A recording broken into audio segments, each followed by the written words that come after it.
So I had a disconnect with my dad, major disconnect while I was growing up because there was a point in my life where he did not acknowledge me. So kung minsan, ginagamit lang kayo ng Diyos para dun sa faith ng mga anak ninyo. Di po lahat ng bagay at ng mga oras na may sinasabi sa atin yung mga anak natin na gusto nila ng advice. So it's important that you recognize na may stages of taking your children with you.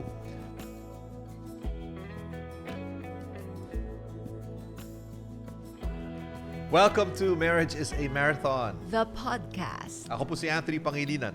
And I'm Maricel, Laxa-Pangilinan. And we are on the episode Taking Your Loved Ones with You. So kung meron po tayong sinusundan na guide, yun yung ating marathon acrostic. Sometimes they call it acronym, pero acrostic talaga Yes, siya, just to clarify. So, We're following marathon. So M, make a decision. Magdesisyon ka. A is allow time for preparation. R is review the route. Anong rota mo? Di ba? Saan ka dadaan? And then A is ask those who have gone before you. Yung mga nauna na. Di ba? Ngayon, nasa T tayo. Take your loved ones with you. Take your loved ones with you. Like we did when we started running marathons, triathlons. Una ako di ba? Una ako lang. Tapos sinama kita. Sinama mo yung mga bata. Hindi ka kasama? Ako yung taga-picture. Kasi Pero sabi ko, kasama ka ayoko din. na sumama na mag-triathlon. Yes, Gusto but ko you lang joined. You mag-picture. joined. Okay, Yes. so first they were just there as companions. And then after a while, The kids joined you okay. because your friends and their kids also tagged along with them and the kids didn't have anything to do. Ito so, na, hilahan na, di ba? nagkasundo sila, pati silang mga kids will also join. And that's where the Iron Kids was formed. Hindi ka pa kasama nun? Kasama nga ako. Sumama pero ka na. You started competing already. after a while, it was when I saw you guys enjoying yourselves that I realized, wait, I'm missing out on something. Sasali rin ako. Okay. So after a while, naging Team Pangilinan na tayo. Yes, Di ba? and then we had this motto na, Team Pangilinan, we try TRI together. Triathlon kasi. Yes. We had all these shirts, we had all these outfits, We had sponsors. which is, I think, one reason why the kids joined us. Kasi gusto nilang makasama sila sa perks. Di ba? Well, first, they wanted to be with their friends. Barkada muna. Maraming incentives, in other words. And So, then they also wanted to travel with us. pangalawa yon. And then they also liked the perks because they get to wear our team uniform, which is so amazingly designed. First by Coach Annie De Leon, and then later on, professionally designed na because of our sponsors. By the way, we should show them a picture of what happened to all our triathlete outfits, di ba? Ginawa naming malaking, ano tawag doon? Quilt Blanket, di ba? Seriously, lahat ng uniforms namin. But it's not just the outfit. Yung mga brands na nandun, pag tumakbo ka, edi may Rudy Project Shades ka. Diba? Meron kang Adidas shoes, meron kang Timex watch. oh my gosh, all of that came together. So, importante bigyan mo ng incentive yung mga bata para sumali sila. Plus, they were winning. Oo nga, we And were so, surviving. They also won medals. They had cash prizes. They had gift certificates. It's all part of the incentivizing and motivating. But, klaro ko lang to ha. When people ask me, bakit kayo sinasabayan ng mga anak mo? Diba? Kami hindi. You know, we ask them to work out, exercise. Ang balik ikaw ba nag-exercise? Ikaw ba Yun. nag-workout, right? It starts with us talaga. Because kids learn more by observation than by instruction. And I also want to stress something. While there are perks, there's also a cost to the perks. There is a price for the prize. Yes. So, Diba? they would train 2 hours every day after school. And in the weekends, they will wake up at 3 a.m. Pag may competition, to diba? get ready for the competition. You know? But of course, on the way to the competition, nilalaro na namin yung theme from Hercules. Diba? Theme from Hercules. Yan ang motivational song ng mga bata bago mag-compete. By the way, iklaro natin yung proseso, hindi pa tayo tapos. So from accompanying and then eventually joining, and then they were winning, right? Now they're organizing, And then, right? tayo naman sumasali sa Kami mga race ngayon nila. ang sumusuporta, kami ang nahihila ngayon, di ba? No, seriously, congratulations again, Hannah, to your just one community and your just one fun run, which has gained so much support and has been widely successful. First 2 runs pa lang yan in the last year. So really, when you take your loved ones with you, it becomes something more of like building memories, planting seeds, harvesting them, and then enjoying the process along the way. Klaro natin to, Hannah. Actually, wala naman kayong choice eh. No, seriously. Do you know, alam mo ba, that ever since, Jam, you were in your mother's womb, that you're already part of her journey? For example, sino ba nagturo sa atin noon that sex education starts when your baby is in your womb? Before, syempre, they can Diba? be part of your womb, there's also the love that is shared. Kaya nga. Hindi ko alam yun na the way I treat pala Maricel is already teaching the baby in the womb gentleness, kindness, or arrogance, or abuse. So pag tatampuhan kami, tapos nagagalit ako, tapos mapapasigaw ako, nararamdaman pala yun ng bata, di ba? At dun pa lang, nagkakaroon na yan ng effect at impact sa buhay niya. So it's not always your choice, ha? Yung sinasabi ni Maricel na you can take them with you so they can be motivated and they can be inspired. Whether you choose to or not, your children are picking up from you. They are learning from you, right? In fact, they're watching your actions more than listening to the words that you are telling them on a daily basis. So, kailangan i-assess mo what's coming from me. Ano bang disposition ko? Good, bad, or ugly? Diba? Let's go back to an earlier time, for example, when it comes to taking our family with us. Yung nangyari kay Benjamin.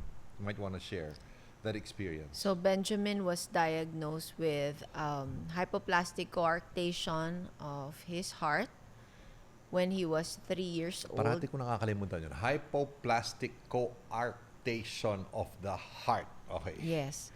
So May nagka-clarify ko anong ibig sabihin, kaya may tumatawag. Sige, okay? So when he was diagnosed at 3 years old, I remember we were at the doctor's clinic and then he said, "Can I please call daddy?" And then I said, Akala ko masama lang ang "Oh tiyan my niya. gosh, You know? okay, you can call daddy." And you were in the middle of a seminar. Tapos sinabi niya, "Dad, there's something wrong with my heart." Tapos ang tanong niya sa'yo is, "Can you fix it?" Yeah. Can you fix my heart? Oh my. That was of And course I of said course, no. you can't fix it. Oh, by the way, this is in her book, Super Bench, right? By Yes. Maricel. Doon yung kinikwento yung nangyari. No, Bench, I can't fix your heart. Who made you can? Yes. When you said, "God who made you can," he said, "Okay then, I am the healedest boy of all." Yun na yun. That's it. And throughout the journey, preparing for the surgery, Yes. flying to the US for it, He has recovering from declared it. that every single time that we would actually doubt ourselves kung you. kakayanin Mas ba. nag-doubt ito kasi sa akin.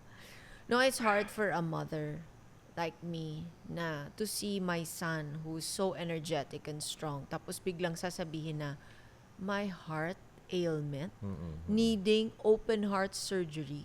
Parang hindi ko yun matanggap. Gusto mo na nga siyang iuwi noon, di ba? The night Yes. before the surgery, sabi mo, "No, Benjamin is not sick. We're taking him home. Okay na siya." Tapos, humirit na naman si Benj. Ma! Remember, I'm the healedest boy of all. So it's important to remember that sometimes it is your children who inspire you, who take us with them. Our children, in this case, si Benjamin was taking Maricel with him in the journey of faith. Diba? So, 360 yan, umiikot yan. Ha? Hindi lang tayo ang nag-i-inspire sa kanila, they also inspire us in the process. Okay, let me clarify. Stages of parenting. O, Joey, susuporta ka rito for sure. Take notes, Miss Leah. Okay? Stages of parenting. First is, you are a caretaker. Diba? Inaalagaan mo sila. Right? Kasi bata pa. Siyempre, wala pa silang alam sa Toddler buhay. pa yan. Tinitraining mo sila. Okay, Tapos after a next, while, you are a commander. you tell them what to do. Diba? Huwag where mong to gagawin go. yan. Pwede yan. Nako, bawal yan. Nako, may disciplinary measure pag ganyan. Diba? And then eventually, dapat nagiging kaibigan ka. You are now a companion. Kaibigan. Actually, You dapat know, lahat yan. Diba? This portion is so important, and I always have to remind myself to ask my kids. Like, for example, they call me or they ask for me at this stage na companion friend na may sasabihin sila sa akin. Tinatanong ko na sila ngayon, do you just want to rant to me or do you want my advice? Kasi hindi po lahat ng bagay at ng mga oras na may sinasabi sa atin yung mga anak natin na gusto nila ng advice. Na gusto nila na may sabihin tayo sa kanila. Minsan, ang gusto lang nila is meron lang silang mapagsabihan ng nararamdaman nila at pinagdadaanan nila. And in Hindi ko that alam. case, you just listen. Hindi ko alam kung kayo ang kausap ni Maricel o ako. Diba?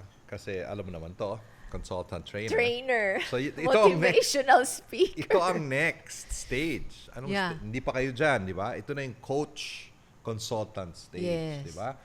And please do not exchange, ha? Do not interchange. Hindi ka pwedeng coach consultant pag 3 years old pa lang yung anak mo.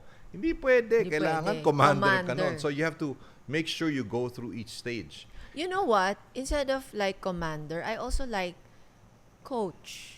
Well, you move to that role. Yes. Right? Pero pag ang bata ayaw sumunod sa'yo at naglalaro ng kuryente, pinapasok yung tinidor, kagaya ko, bata ako doon sa saksakan, hindi ka pwedeng consultant, hindi ka pwedeng, can I coach you? Hindi. Di ba? Sumigaw ka na, hoy, huwag mo gagawin yan. No, I seriously put in this fork inside this 220 outlet when I was a kid. Tine-check ko lang ba? Can you imagine kung consultant lang tatay ko nun? Well, Okay, wala. so it's caretaker, Kaya namuti yung commander, buhok ko dahil doon. companion, friend, ano next? Ito, ako lang gawa nito. Pero you agree? You agree? In the end, kliyente ka na. Di ba? Customer ka na. Ikaw na ngayon yung binay, ang tawag doon? Biyaya. How do you say it in Tagalog? Binibiyayaan. Yun! Hindi, ikaw na ngayon ang recipient. Di ba? Yun. Relax ka na. Diba? Nag-ROI ka na. Yes, they're taking care of you. Ikaw na yung binibigyan ng pagkain, hindi libre, 'di ba? Binibigyan ng extra. Kliyente ka na, you're now a recipient of their Dapat service. dapat. Pero hindi yan nangyayari sa maraming Well, households. depende kung hindi mo rin inalagaan ng maayos, ba't ka Oo. babalikan? Babalikan ka ng, they will ignore you. They will leave you behind. So it's important that you recognize na may stages of taking your children with you. So sana nilirespeto natin yan. By the way, kung feeling niyo, oh my God, hindi ko sinundan yan. Diba? Bata pa lang, kliyente na ako. Diba? Gusto ko na makinabang sa mga anak ko. You know, it's never too late to apologize and to start again. Right? Anak, I'm sorry. I did not firm up when I should have. Hindi kita dinisiplina. Kaya naging spoiled yung bata. You can always confess. Right? And then you can start again. You can apologize and then say, can we do a take 2? Yeah. Right? I think that's one of the things that we have embraced here that has helped us a lot. Kasi si Mrs. Artista, di ba? Si Donnie Artista.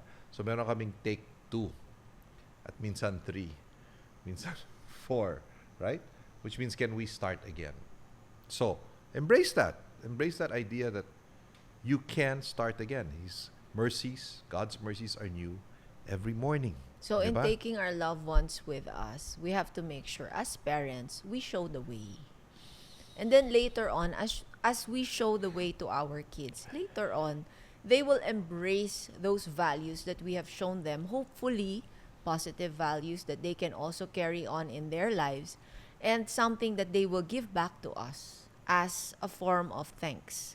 But we'd never expect anything from our kids while we are taking them with us. We are just pouring into them. Okay, regardless of stage, ito nakuha to kay isang author or speaker that we all look up to, si Stephen Covey. Okay? Meron siyang 4 L's. What you wish to experience together throughout your lifetime. Okay? Ano yung 4 L's? First, to live. You provide. Mabuhay ka. Diba? Kumain ka. You support each other to live. Ano yung pangalawa? To love. Love. So, you support. You do what's best for each other.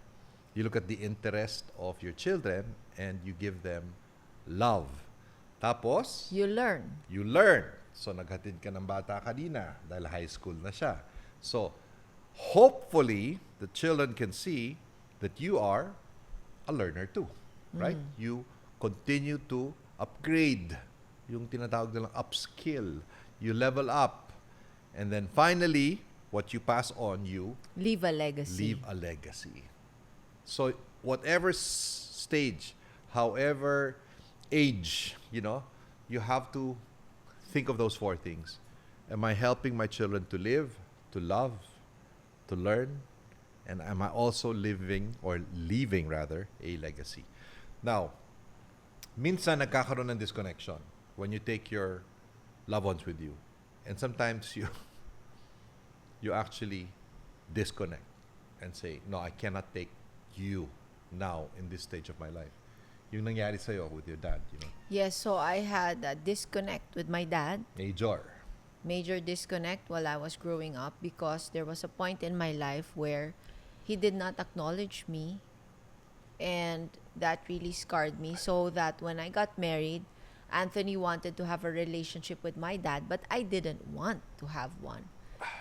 So Hindi lang sabi niya, yung mga anak mo. so sabi diba? niya, kung ayaw mong magka-relationship with him, kami na lang ng mga anak Dad, mo. why don't we see mommy's dad, but we see your dad?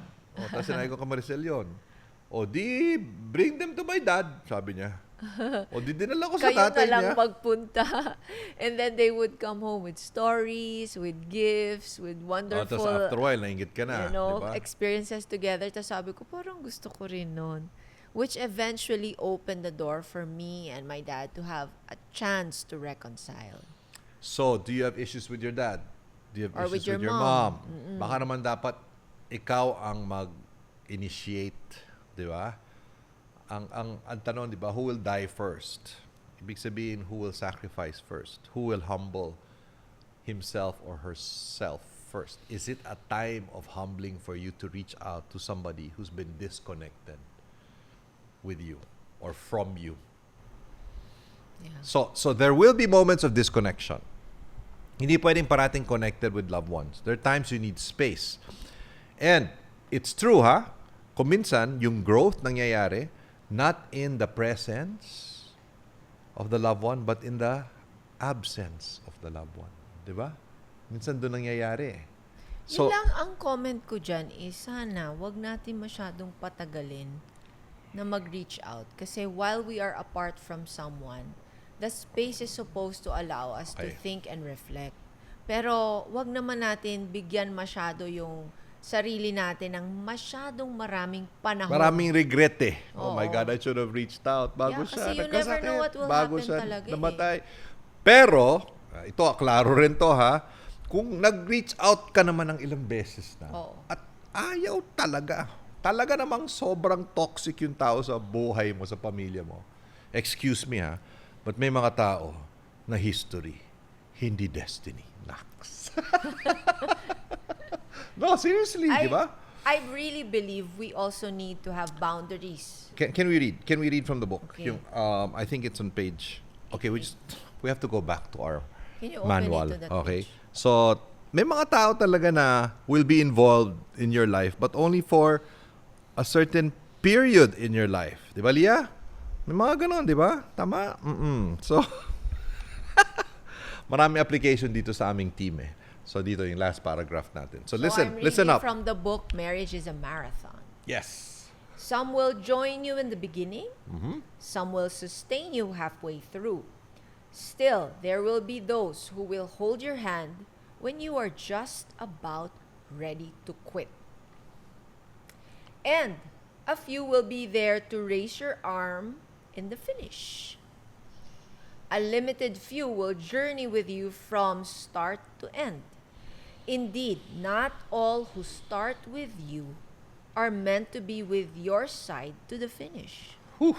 Nevertheless, it is important to value and acknowledge all those who are or who have been part of your journey one way or another. It takes a community to raise a marathon finisher. So, Jam, baka naman pang starting line lang siya. Hindi siya pang finish line. Diba? Diba?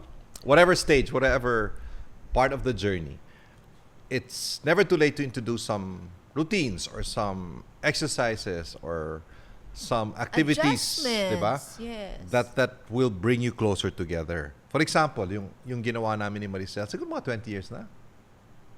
Could be, no? Meron kaming in-initiate na vision, mission, values. Oh, sorry, VMV. excuse me, honey. We established this from the beginning of our marriage. Meron na tayong plano. Yes. Okay, hindi ko na matandaan. Kasi trainer nga ako, meron kaming Day VMV. one, we had mission, vision, statement. You can share with them. So every year we do this, no? Tayo nga, meron tayong to know Him, Yes. right? And To enjoy His presence. Enjoy His presence. Yan ang aming shared vision ni Maricel, to know the Lord and to enjoy His presence through our lifetime. But we also introduced our kids to that. So every year, after Christmas, typically we come together, meron kaming planning as a family. Team Pangilinan, vision, mission, values. We'll show it to you, di ba? I mean, let's make sure that we have pictures to show you. Lalo na yung latest natin, yung latest nating creation. So ano siya? Question and answer, sharing, yung hurts, di ba? Yung hopes ng bawat bata, and then meron kaming what's in it for us in the horizon. And then we document it, and every year we go back to that, and then we come up with something for the next year. So maybe you can do that. You can consider that at this stage in your life. I was reminded by Maricel of another incident just recently, which I talked about in a previous episode, yung surgery ko. And I just wanted to share something here. How, before I was wheeled into the surgery, Solana asked me, our 14-year-old, Dad, you'll be fine, right? You'll be okay, right? And my answer was, I don't know. Because I really don't know. Yeah. That's why nga I signed a waiver eh. Doon pala umiyak na si Solana. Kasi she wanted me to promise her, Yeah, of I'll course. be well. I said, I can't do that. But God can do that. And what I realized then and there was, it's also her journey of faith that I had to contribute to. Diba? It wasn't about my faith. Yeah. It was about the faith of Solana that God was working on. So kung minsan, ginagamit lang kayo ng Diyos para dun sa faith ng mga anak ninyo. Hindi faith ninyo, faith ng anak ninyo. And it's a privilege for me. Na And nagpagamit actually- ako, nagpagamit ang pusong ito. Actually, it's a big lesson on knowing that it's okay to not be okay. That's now showing po sa Netflix, starring Maricel Laxa. Ngayon, malapit na kami mag-empty nesting. Meron na rin, Semi-empty nesting tayo. malapit na nga. Ano ba yung empty nesting? Paalis na yung mga bata, di ba? Kasi ngayon, nag-iisa na lang ang pumipirma o pumipirme dito. Just one. Solana. Right? Ella's in her own Oo, home. tsaka Donnie has palagi his own niyang house. pinapaalala, I'm still here. Ay! Don't forget, I'm still here. Okay, but I was reminded, importante to ha, do not see it as a loss. Don't see your home as having lost all its, Spark. its spark, its inhabitants, its members. You're not experiencing a loss. You are witnessing a launch pad. Wow. Nah. A launch.